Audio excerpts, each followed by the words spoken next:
McAfee came out with a new report on a new threat that was discovered in the cybersecurity space. I was hoping you could talk a little bit about that. That white paper is about like a most likely state-sponsored espionage operation that is going back all the way to the year 2006.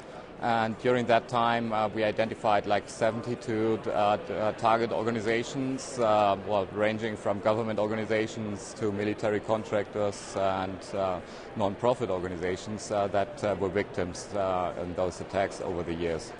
So the United Nations was part of the attack. Also, some governments. The United States was one of the targets as well, right? Yeah, there were a number of government agencies in the U.S. as well as military contractors. But this was not only limited to the U.S. Like one of the victims was the International Anti-Doping Agentur.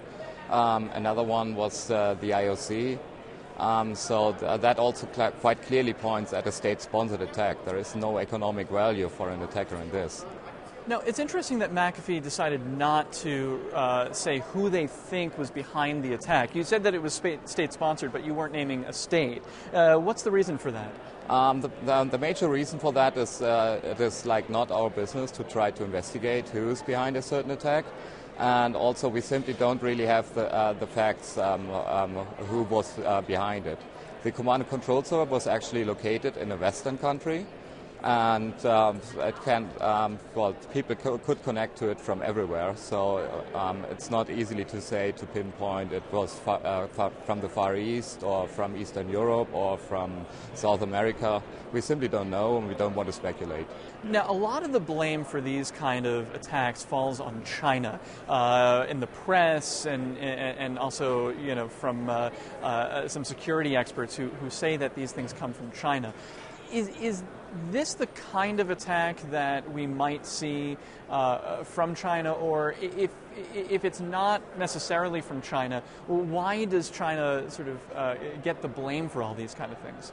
It's a little bit interesting that so often China is in the press of being behind certain attacks.